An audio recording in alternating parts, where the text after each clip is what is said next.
करोड़ों मछुआरों की मदद हो, डिजास्टर मैनेजमेंट से जुड़ी प्लानिंग हो, हर स्तर पर स्पेस टेक्नोलॉजी गवर्नेंस के प्रोएक्टिव और ट्रांसपेरेंट बनाने में मदद कर रही है।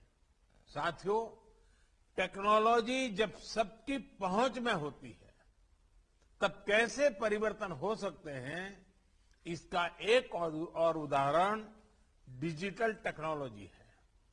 आज अगर भारत दुनिया की टॉप की डिजिटल इकोनॉमी में से एक है, तो इसके पीछे एक बड़ा कारण यह है कि हमने डेटा की ताकत को गरीब से गरीब को भी सुलभ बनाया है।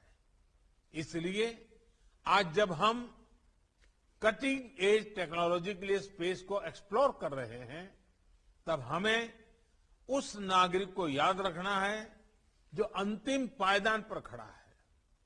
हमें याद रखना है कि भविष्य की टेक्नोलॉजी से हमें दूर सुदूर के गांव में गरीब से गरीब को उत्तम रिमोट हेल्थ केयर, बेहतर वर्चुअल एजुकेशन, नेचुरल डिजास्टर से बेहतर और प्रभावी सुरक्षा, ऐसे अनेक समाधान देश के हर वर्ग, हर कोने तक पहुंचाने हैं।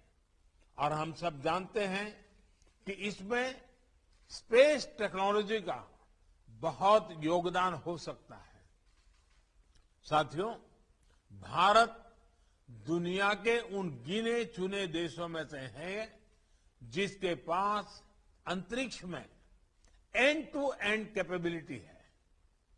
हमने स्पेस टेक्नोलॉजी के सभी पहलुओं जैसे सैटेलाइट्स, लॉन्च व्हीकल्स, एप्लीकेशन से लेकर इंटरप्लेनेटरी मिशन में महारत हासिल की है।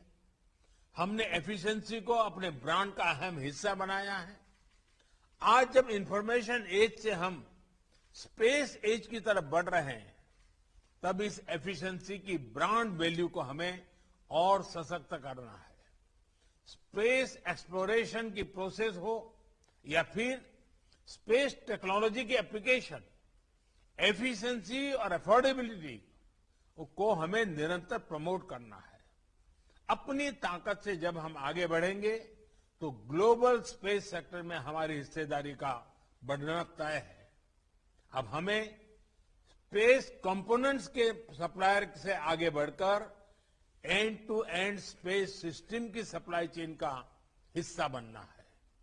ये आप सभी की, सभी स्टेक होल्डर्स की पार्टनरशिप से ही संभव है। एक पार्टनर के तौर पर सरकार हर स्तर पर इंडस्ट्री को, युवा इनोवेटर्स को, स्टार्टअप्स को सपोर्ट कर रही है और आगे भी करती रहेगी। साथियों, स्टार्टअप का एक मजबूत इकोसिस्टम विकसित करने के लिए प्लेटफॉर्म अप्रोच बहुत जरूरी है।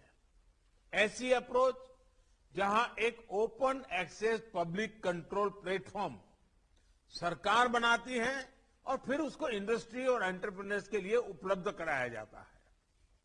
उस बेसिक प्लेटफॉर्म पर एंटरप्रेन्योर नए सॉल्यूशन तैयार करते हैं। डिजिटल पेमेंट्स के लिए सरकार ने सबसे पहले यूपीआई प्लेटफॉर्म बनाया। आज इसी प्लेटफॉर्म पर फिनटेक स्टार्टअप का नेटवर्क सशक्त हो रहा है। स्पेस सेक्टर में भी ऐसे ही प्लेटफॉर्म अप्रोच को प्रोत्साहित किया जा रहा है। इसरो की फैसिलिटीज तक एक्सेस हो, इन स्पेस हो, न्यू स्पेस इंडिया लिमिटेड हो, ऐसे हर प्लेटफॉर्म से स्टार्टअप्स और प्राइवेट सेक्टर को बड़ा सपोर्ट मिल रहा है। जियो स्पेशल मैपिंग सेक्टर से जुड़े नियम कायदों को भी सरल किया गया है, ताकि स्टार्टअप्स और प्राइवेट एंटरप्राइज नई संभावनाएं तलाश कर सके। ड्रोन्स को लेकर भी ऐसे ही प्लेटफॉर्म विकसित किए जा रहे हैं, ताकि अलग अलग सेक्टर में ड्रोन टेक्नोलॉजी का उपयोग हो सके। साथियों, आज 11 अक्टूबर को international day of the girl child भी होता है। हम में से कौन भूल सकता है भारत के मार्स मिशन की वो तस्वीरें जब भारत की महिला वैज्ञानिक इस मिशन की सफलता का जश्न मना रही थी। मुझे विश्वास है स्पेस सेक्टर में हो रहे रिफॉर्म इस क्षेत्र में विमेन पार्टिसिपेशन को और ज्यादा बढ़ाएंगे। साथियों, आज यहां आप सभी साथियों के ने अन्य बातों को लेकर भी अपने सुझाव दिए हैं। आपके इनपुट्स और सजेशंस ऐसे समय में आए हैं जब स्पेस कॉम पॉलिसी और रिमोट सेंसिंग पॉलिसी को फाइनलाइज करने का काम आखिरी चरण में है। मुझे विश्वास है कि सभी स्टेक होल्डर्स के एक्टिव एंगेजमेंट से देश को एक बेहतर पॉलिसी बहुत जल्द ही मिलेगी। साथियों, आज हम जो निर्णय लेंगे, जो नीतिगत सुधार करेंगे, उनका प्रभाव आने वाली पीढ़ियों पर पड़ेगा, आने वाले 25 वर्षों पर पड़ेगा।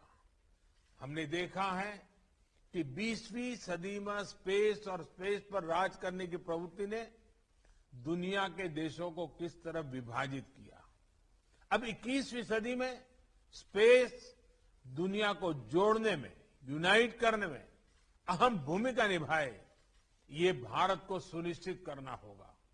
जब भारत अपनी आजादी के 100 वर्ष मनाएगा तो भारत जिस ऊंचाई पर होगा उसमें आप सभी का, हम सभी का योगदान महत्वपूर्ण होगा।